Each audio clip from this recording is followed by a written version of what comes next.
it. I'm losing it. They're coming for me. I think they're coming. They're red hat people. They wear fluorescent toques. No, seriously. Hi guys, it's Nelson. We are. Here's an example. When somebody tells me they can't find any work, I can't see my screen very well here. When somebody tells me they can't find any work, those traders right now, you see right there, on top of that, there's snow. Look, you can see them over here too. Like I said, I can't really see my screen here. Hold on a second. Okay, there we go. All those traders over there, they got snow on top. If anyone tells me, oh, I can't find work, wow, I'm broke, I got no money for bills. Seriously, people, look, the last couple of days, I needed some extra cash. And I talked to some people, and one guy said, hey, I got a couple tractor traders, the traders that need to be cleared off. And what they do is they send us, doing a selfie thing here, because I can't switch my camera around. Kind of doesn't work the way I want, I don't think. Can I? No, I can't do it on this one. Can you see it?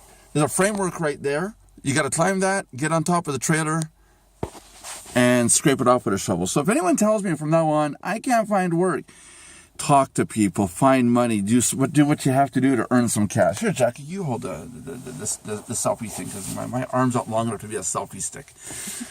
What's today's topic? Well, it's Nelson's Thoughts. There really is no topic. We're uploading 112 new video packages to Mardocs, to the members area. So there's going to be 112. Here's a question I got to my members.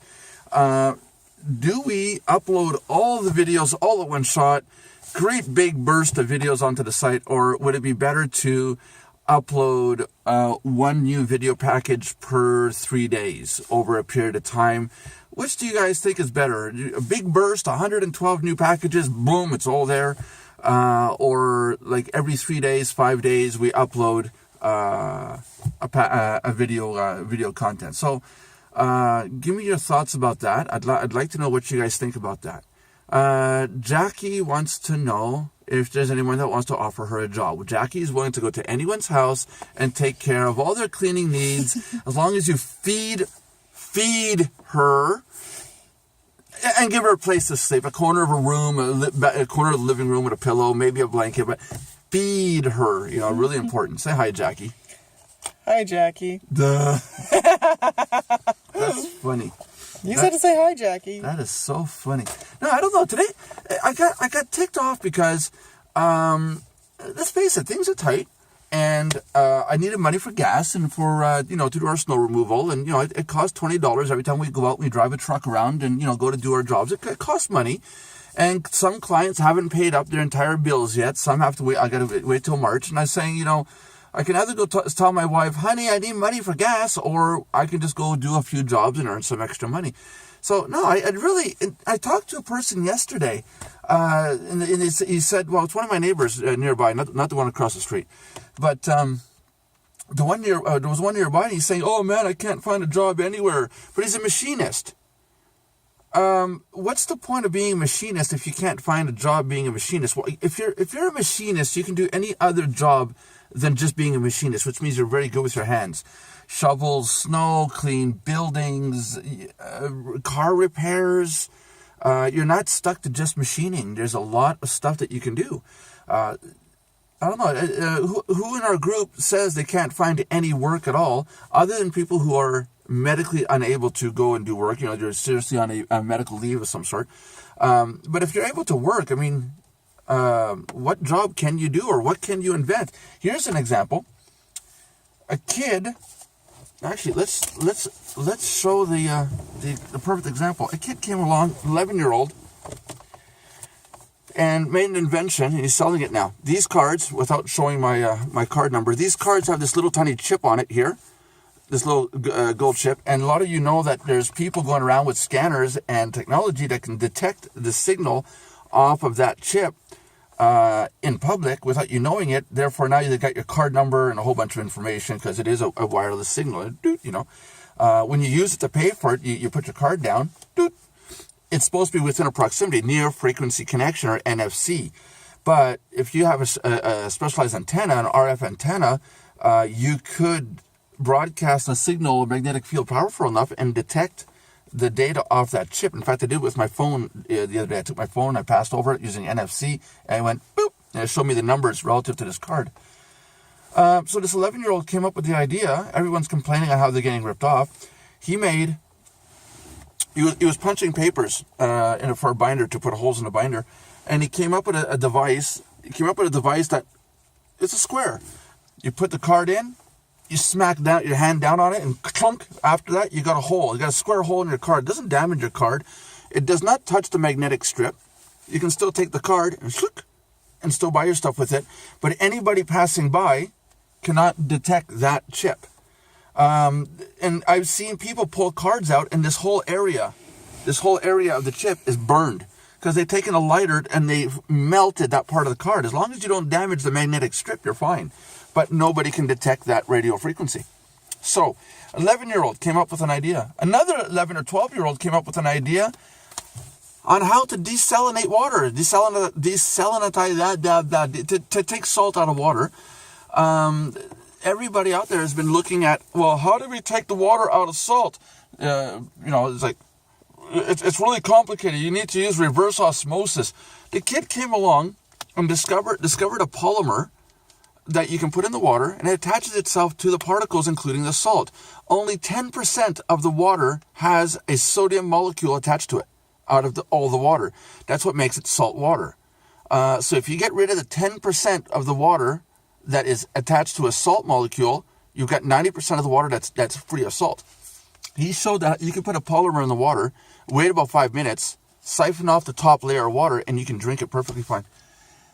A kid did this in science fair. Come on, people.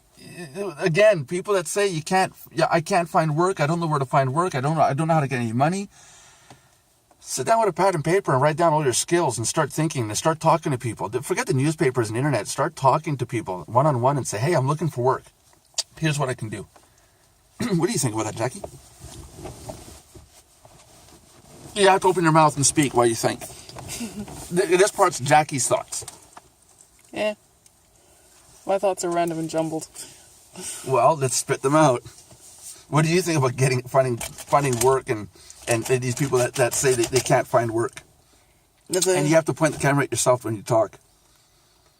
They do have set skills, so that can help them. In this case, what we're doing right now, well, when the truck gets here so we can clean it off, it doesn't require much, although... You don't want to fall. You're 20 feet up, and it's freezing cold, and the wind's blowing. So, besides warm clothes and a lack of a fear of heights... Yeah, that's a good point. You don't really need much else. Oh, you need upper body strength. Yeah. I mean, JF. You remember JF? Yes. JF up there wouldn't be able to do this. You'd be like, arr, arr. Yeah, you do need some strength, because you are basically pushing heavy snow and ice. Like right now, it's ice as well. Yeah, because you have to break off that bottom layer. But you're also just pushing it, not lifting it.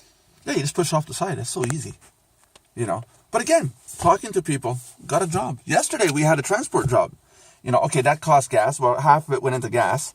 But out of what, a $60 job, I made $30. And what did we do yesterday? We drove. Yep. We listened to music. We talked. We stopped at McDonald's, had something to eat. We spent time together. Yeah. But it didn't cost us anything but gas, really, to go there and back. And we still made $30, and we spent 10 eating it. So it's not.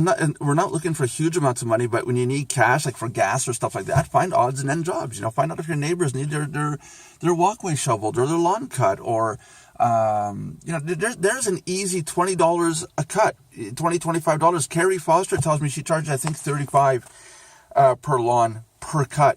So, if you want to make $35 a shot, you tell your neighbors, I'll cut your lawn once every 10 days, three times a month, $100 a month. There's 2.5 months, 3 months, 4 months. So like $400 a season, So there's an easy $400 right there. One lawn, one job, $400. That pays for someone's rent. So get 4 lawns to cut. You cut them once a week, and you've got your rent paid every month for 4 months, and then start winter. So it's an idea, Anyways. Also, KFC, Kentucky Fried Chicken. When it first started, the guy was, I think, in his 70s or 80s when he first made it. And he originally, because he figured he couldn't get any other job, so he started making chicken because he was good at that. And he started by selling it to his neighbors. Mm-hmm. And that's how it kind of snowballed into the business we know today.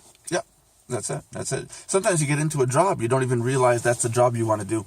It's profitable. One guy I know got into pool installation, and he never thought he'd ever get into pool installation. Met a girl, brother-in-law was a pool installer, and he decided he's going to start installing pools. 35 years later, he's still installing pools. So he's making a mint off that, you know. But that's a little bit more sophisticated, and you need to know what to do job. Excuse me, but it's still a job. You know, find the work. Do what you have to do to get where you have to go. That's our next T-shirt. Do what you have to do to get where you want to go. That'll be the next T-shirt. Black with white lettering, real cheap. In fact, we'll just use white out and mail them off. Another job right there. Jackie, you're going to go into business on making T-shirts. Easy. A little bit of white out. Well, making the T-shirts, I'd have to get the fabric. Then I'd have to. How do you buy the T-shirt? Jackie's going to go use Vistaprint. Click, click, click, click, click, click. Done. Okay, leave your thoughts in the comments below and tell others about Nelson's thoughts. And, it's this is what it is. Talk to you guys soon. You got to press